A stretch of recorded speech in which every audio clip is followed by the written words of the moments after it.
Assalamualaikum warahmatullahi wabarakatuh. Perkenalkan, nama saya Haikal Raffi Parlistio, NIM 23213x215, Prodi Hukum Ekonomi Syariah. Di sini saya menggunakan visualisasi gambar, yaitu Peradilan Negeri Surakarta. Materi pertemuan pertama tentang pengertian sosiologi hukum.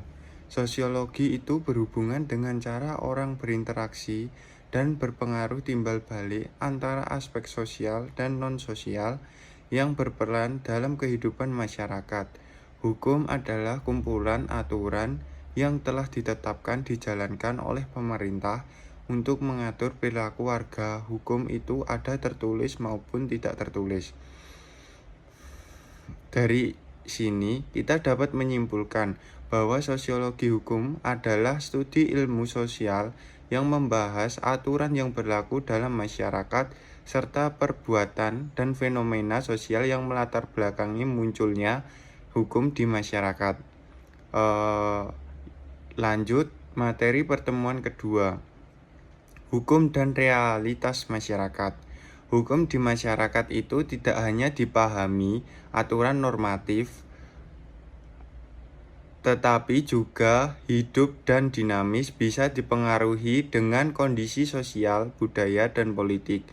Gabungan antara realitas sosial dapat menjadi pemicu untuk terjadi perubahan dalam masyarakat. Perubahan sosial mengacu kepada semua transformasi yang terjadi pada komunitas yang mempengaruhi sistem sosial yang ada, termasuk nilai, sikap, dan perilaku antar kelompok di masyarakat. Tiga komponen tersebut meliputi perbuatan sistem sosial, yang berarti struktur sosial yang ada, perubahan pada sistem nilai dan norma yang ada. Oleh karena itu, memahami hukum itu tidak hanya cukup dengan pendekatan normatif saja. Lanjut pertemuan ketiga, yaitu yuridis empiris dan yuridis normatif. Pendekatan yuridis normatif itu lebih berfokus kepada teks hukum dan doktrin, sementara yuridis empiris itu meneliti bagaimana hukum itu bekerja di masyarakat. Dalam sosiologi hukum terdapat dua metode yang digunakan. Yang pertama yaitu ada metode empiris, adalah pendekatan yang dilakukan dengan langsung terlibat dengan objek penelitian untuk mengumpulkan data dan informasi melalui studi lapangan. Metode yuridis normatif itu adalah teknik penelitian yang lebih memfokuskan analisis pada norma-norma dan peraturan-peraturan yang terkait dengan tindakan pidana terkait kesusilaan. Pendekatan ini dilakukan melalui penelitian. Lanjut materi pertemuan keempat, yaitu mazhab pemikiran hukum positif. Hukum positif itu merupakan bagian dari pemikiran hukum yang menunjukkan perbedaan tegas antara hukum dan norma-norma moral. Terdapat dua jenis pemikiran hukum positifme, yaitu hukum positif dan hukum murni.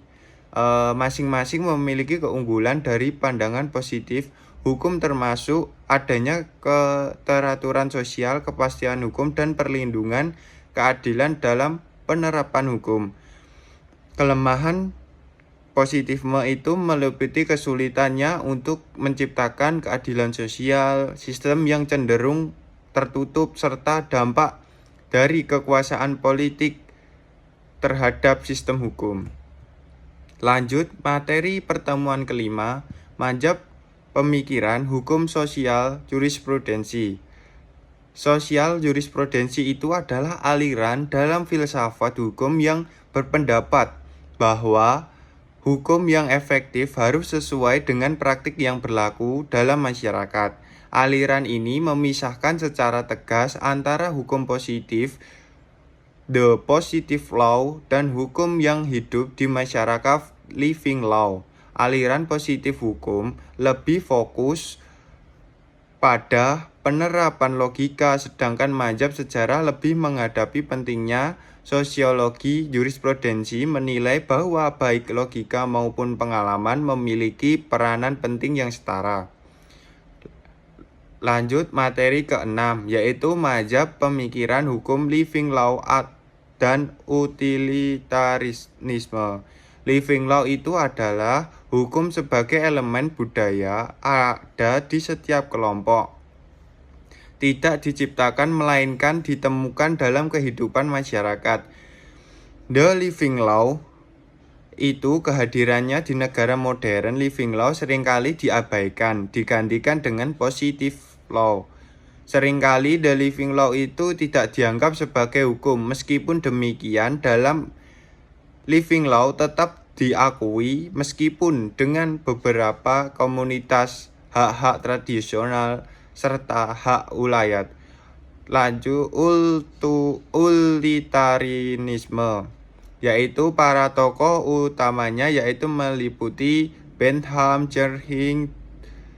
Manusia itu berperilaku untuk mencapai kebahagiaan atau keburukan dari tindakan manusia. Dinilai seharusnya pendekatan hukum yang setimpal dengan kejahatan ajaran tersebut.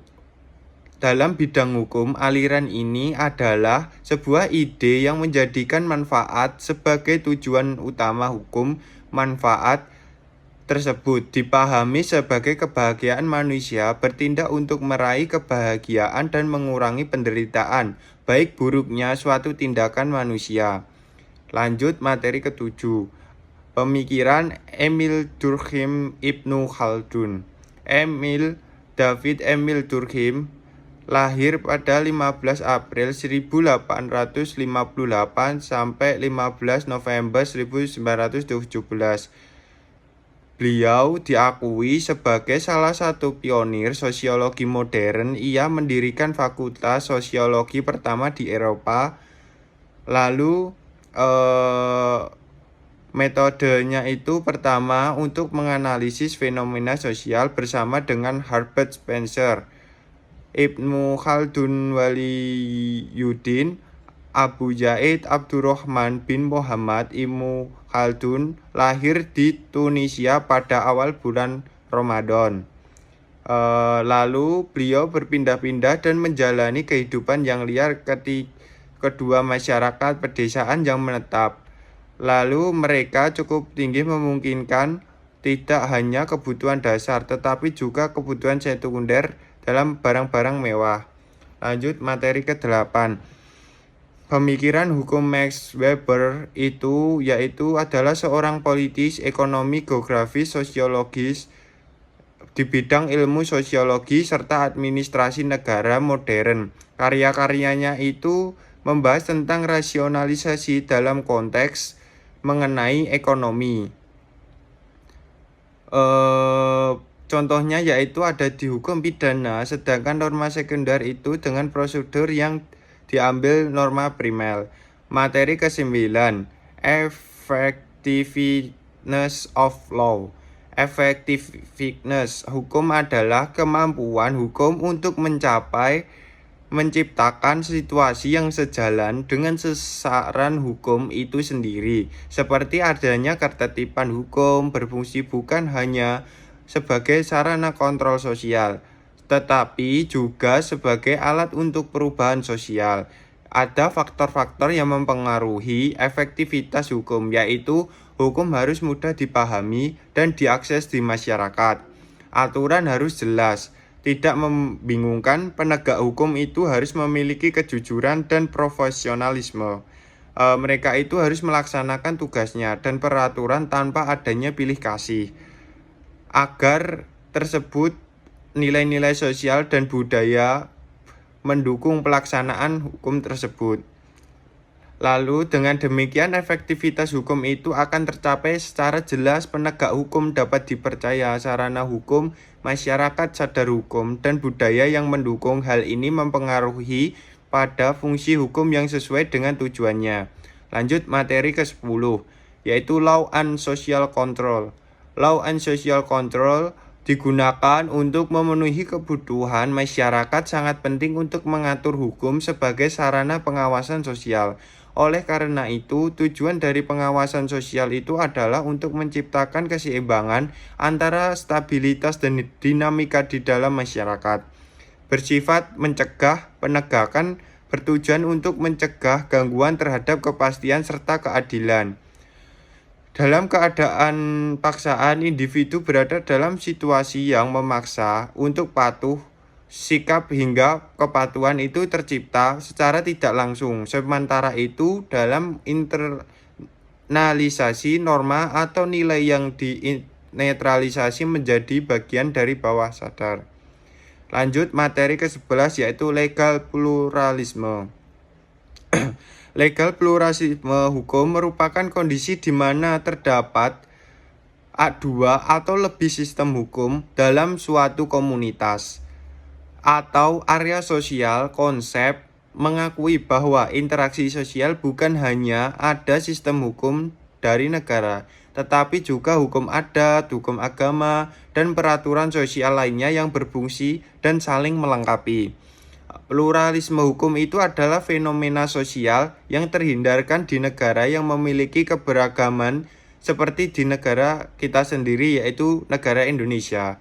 Dengan pendekatan pluralisme ini, hukum yang khas di Indonesia, yaitu negara adat dan tradisional, dapat beroperasi secara bersamaan dan saling melengkapi, sehingga dapat memberikan keadilan kondisi sosial masyarakat. Pengakuan serta pengembangan pluralisme hukum menjadi langkah penting dalam pembangunan hukum perlindungan hak masyarakat. Lanjut materi ke-12, Progressive Law.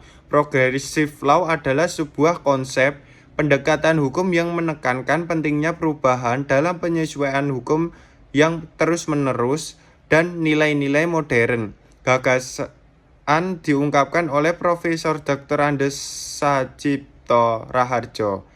Tujuan dari hukum progresif itu adalah untuk merubah cara penerapan hukum yang sebelumnya bersifat tekstual atau terikat pada teks. Hukum progresif itu dirancang untuk mengatasi berbagai ketidakadilan yang sering dihadapi pencari keadilan. Mengikat penegakan hukum sebenarnya adalah proses untuk menerjemahkan nilai-nilai, ide, dan cita-cita bersifat cukup yang menjadi tujuan hukum itu sendiri. Lanjut materi ke-13, Social Legal Study, yaitu merupakan kombinasi antara hukum dan ilmu sosial yang digunakan untuk memahami hubungan antara hukum masyarakat dengan cara yang komprehensif. Pendekatan ini tidak hanya memutuskan perhatian hukum sebagai sekumpulan dokumen dan norma sebagaimana hukum diterapkan dalam kehidupan sehari-hari, bagaimana sikap orang terhadap hukum, baik patuh maupun melanggar, serta bagaimana hukum berkaitan dengan berbagai aspek sosial, budaya, ekonomi, dan politik. Munculnya metode ini juga berfungsi untuk efektivitas hukum dan memberikan rekomendasi untuk peningkatan hukum yang lebih sesuai dengan kebutuhan masyarakat. Lanjut materi yang terakhir yaitu materi yang ke-14, pendekatan sosiologis dalam studi hukum Islam.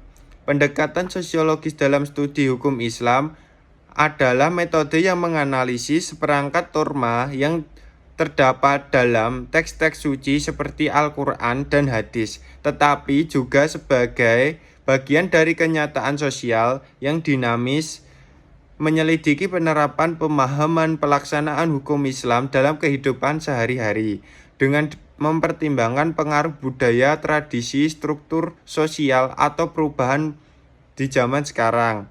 Hukum Islam itu diharapkan dapat menjadi lebih dari sekedar pedoman teoritis, tetapi juga mampu menjawab masalah nyata yang dihadapi oleh umat Islam di dunia modern seperti sekarang.